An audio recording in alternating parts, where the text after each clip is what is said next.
যখন BJP RSS প্রকাশ্যে মুসলিমদেরকে হুইপ দিচ্ছে, মারবো কাটবো, আজকে আপনি সেখানে দাঁড়িয়ে হুইপ দিয়ে তারপরে আবার বক্তব্যে বলছেন যে সমস্ত ধর্মীয় সংগঠনগুলির এই মৌলবাদীর আন্দোলন করছে, এদের থেকে সাবধানে থাকেন। আমি অবাক হচ্ছি, আজকে এখানে ইমাম সাহেব আছেন না অনেকে, এই হাত তোলেন তো, ইমাম সাহেব কারা আছেন? আপনাদের কি মনে হয় আপনারা মৌলবাদী? কালকে জঙ্গি হবেন? মৌলবাদী মানে জানেন, একটা রাজ্যের সুপ্রিমো বলছে মাওলানারা ধর্মগুরুরা মৌলবাদী। আরে ধর্ম তো অনেক আছে, ধর্মীয় সংগঠন। যখন আরএসএস এখানে বনগাই গিয়ে ট্রেনের মধ্যে তাদের সদস্যরা পাকিস্তানের পতাকা লাগিয়ে দেয়, তাদেরকে অ্যারেস্ট করে আপনার পুলিশ ঘরে রাখতে পারে না, ছেড়ে দেয়, এই রাজ্যে তাদের ফুলের মালা গলায় দেওয়া হয়, তারা সন্ত্রাসবাদী না। আমরা আমাদের হকের কথা বললে আলেমেরা মৌলবাদী হয়ে যায়। ভিডিওটা দেখেছেন?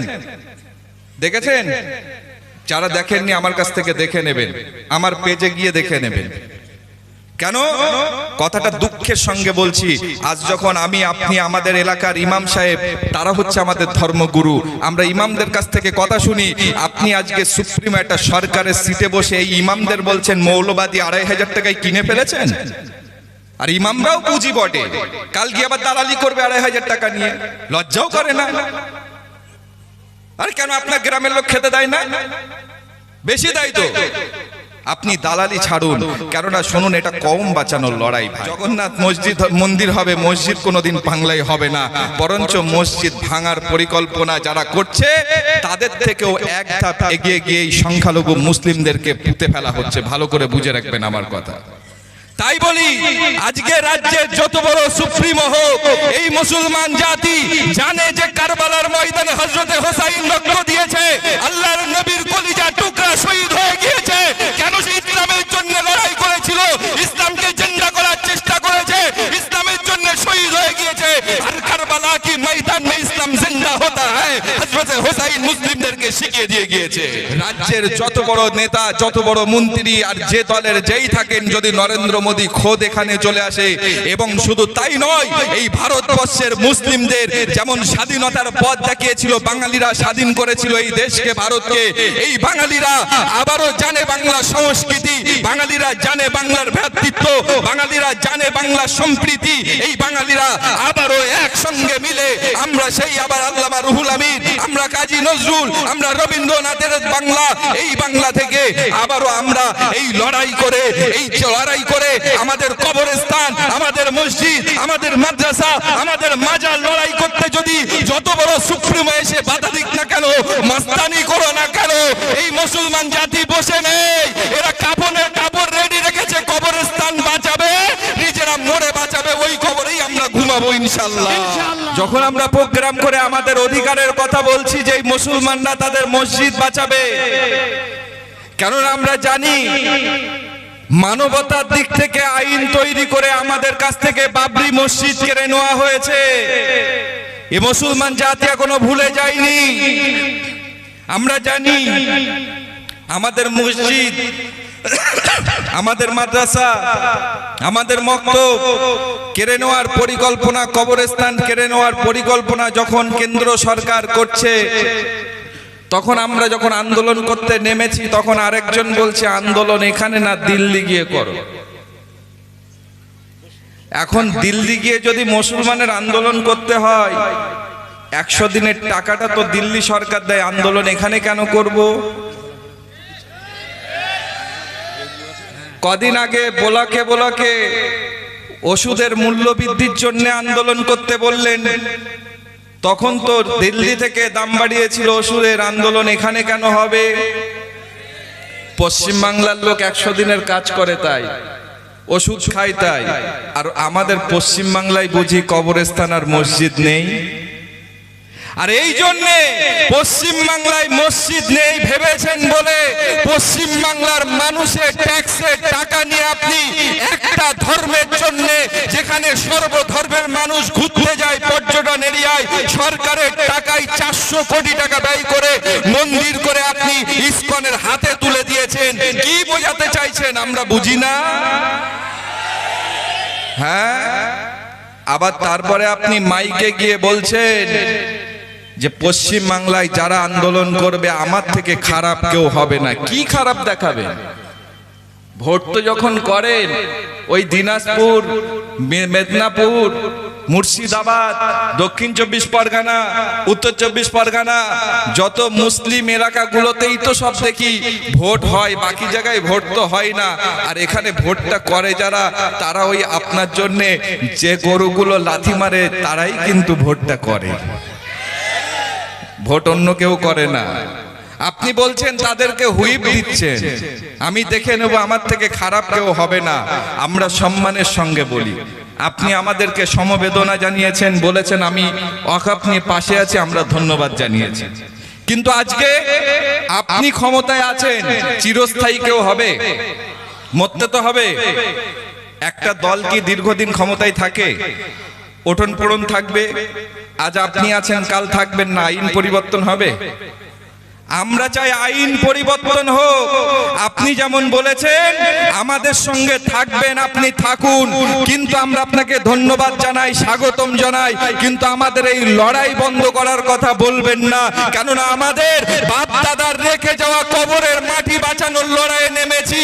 যখন বিজেপি আরএসএস প্রকাশ্যে মুসলিমদেরকে হুইপ দিচ্ছে, মারবো কাটবো, আজকে আপনি সেখানে দাঁড়িয়ে হুইপ দিয়ে তারপরে আবার বক্তব্যে বলছেন যে সমস্ত ধর্মীয় সংগঠনগুলির এই মৌলবাদীর আন্দোলন করছে, এদের থেকে সাবধানে থাকেন।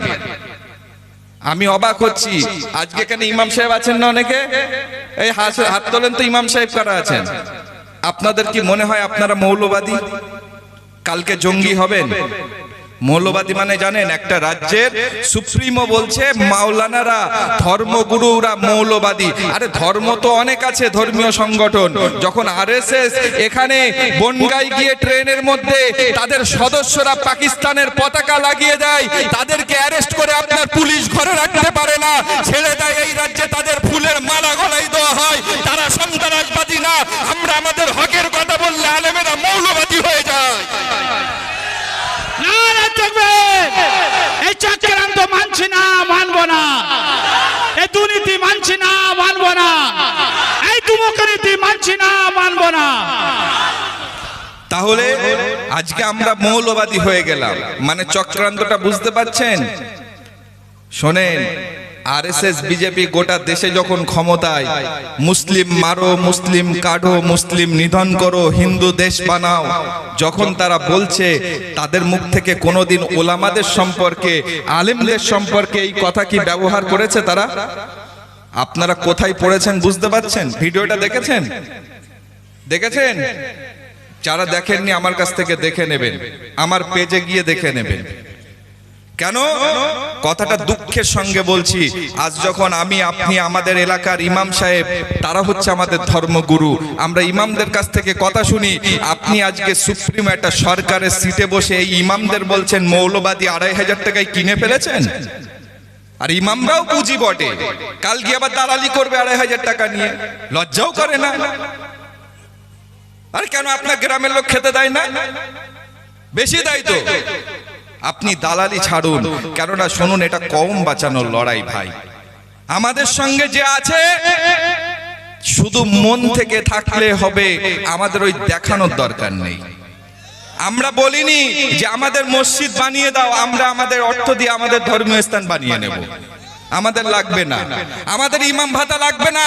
আপনি কর্মস্থান বানান। আমার যে ছেলেগুলো বাইরে গুজরাটে গিয়ে মুসলিম ছেলেগুলোকে বাংলাদেশি বলে যাদেরকে পেটাচ্ছে, বাড়ি ভেঙে দিচ্ছে, আপনি এখানে বসে বসে মজা দেখছেন। আপনার রাজ্য পুলিশ একবারও গিয়ে আসামিগুলো ধরলো না, দোষীদেরকে শাস্তি দেওয়ার চিন্তা করলেন না।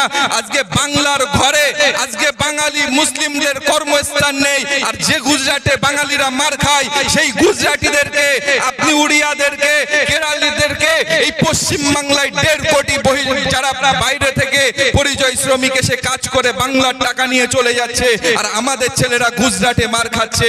আপনি তাদেরকে এনে বাংলায় কাজ দিন, মন্দির মসজিদ আমরা চাই না। আমরা বুঝে গেছি। আমরা বারবার বলি, ভালো করে আমার প্রশ্নগুলো গিয়ে ভাববেন। আমি এখানে বেশি বক্তব্য লম্বা চওড়া করব না, শুধু আমি এতটুকু বলবো, ভালো করে একটু বাড়ি গিয়ে আপনারা মাথায় ভাববেন। আমি যে প্রশ্নগুলো আপনাদের করে যাচ্ছি, তারপরে কখনো পারলে আপনারা সমাজে উত্তর দেবেন। বলুন তো, ভারতবর্ষ ধর্মনিরপেক্ষতার একটা দেশ, যেখানে সর্বধর্মের মানুষ বসবাস করে। আজকে ভারতবর্ষ আমরা একটা রাজ্যে বাস করি, সেটা পশ্চিম বাংলা। যখন সেখানে ধর্ম মেরুকরণের রাজনীতি হচ্ছে, আজকে আমি আপনি পশ্চিম বাংলাকে কিভাবে আমরা ধর্ম মেরুকরণের রাজনীতি এখানে হয় না, তাই তো নাকি? একটা নিরপেক্ষ ধর্মীয় সরকার, নিরপেক্ষভাবে আমরা এখানে বসবাস করছি। অন্যান্য রাজনৈতিক দল যারা এখানে আছে তারাও ধর্ম নিরপেক্ষতার কথা বলে, শুধু বিজেপি ছাড়া। তাও বিজেপির তো এখন একটু সমস্যা হয়ে গিয়েছে, কারণ আরএসএস এর শার্ট লাগে, যারা বিয়ে শাদী করতে পারবে না, একটা শার্ট বেরিয়ে পড়েছে। 61 বছরে বিয়ে শাদী করে ফেলেছে আমার দিলীপ বাবু, ঠিক আছে? আর একটা শার্ট এখনো বাকি আছে, কি করবে জানি না। তো ওদের আর কেউ নিচ্ছে না, মানুষ বুঝে গিয়েছে এরা ধর্ম দেখিয়ে রাজনীতি করে। কিন্তু আপনি বলুন, আজকে যে পশ্চিম বাংলায় আমরা ধর্ম নিরপেক্ষতার কথা বলি, সেই পশ্চিম বাংলায় পুজোর সময় 1 লাখ টাকা দেওয়া হয়, আর ঈদের সময় মুসলমানদের একটা করে ফুল আর ওই 4টে আপেল আর লেবু দিয়ে ঝুড়ি ধরানো হয়। হ্যাঁ, কেন আমাদের ইচ্ছা হয় না? আমরা ট্যাক্স দিই না? আমাদের ঈদগাহগুলো সাজাবে কে? ঈদের দিন বাজেট হওয়া দরকার হবে না? হবে না? এই আপনারা ট্যাক্স দেন না নাকি? অধিকার দরকার নেই? এই লাগবে না আপনাদের? আমাদের টাকা সরকার কোথা থেকে দেবে? ওটা আমাদের ট্যাক্সের টাকা। আজকে আমাদের ইমামদের 2500 টাকা মাইনে, কেন 5000 হয় না? কেন হয় না? আমরা সব বুঝে গেছি। জগন্নাথ মন্দির হবে, মসজিদ কোনোদিন বাংলায় হবে না, বরঞ্চ মসজিদ ভাঙার পরিকল্পনা যারা করছে তাদের থেকেও এক ধাপ এগিয়ে গিয়ে এই সংখ্যালঘু মুসলিমদেরকে পুঁতে ফেলা হচ্ছে। ভালো করে বুঝে রাখবেন আমার কথা। তাই বলি, আজকে রাজ্যের যত বড় সুপ্রিমো হোক, এই মুসলমান জাতি জানে যে কারবালার ময়দানে হযরতে হোসাইন রক্ত দিয়েছে, আল্লাহর নবীর কলিজা টুকরা শহীদ হয়ে গিয়েছে। কেন? সে ইসলামের জন্য লড়াই করেছিল, ইসলামকে জিন্দা করার চেষ্টা করেছে, ইসলামের জন্য শহীদ হয়ে গিয়েছে। আর কারবালা কি ময়দান মে ইসলাম জিন্দা होता है, হযরতে হোসাইন মুসলিমদেরকে শিখিয়ে দিয়ে গিয়েছে। নারে তাকবীর, নারে তাকবীর।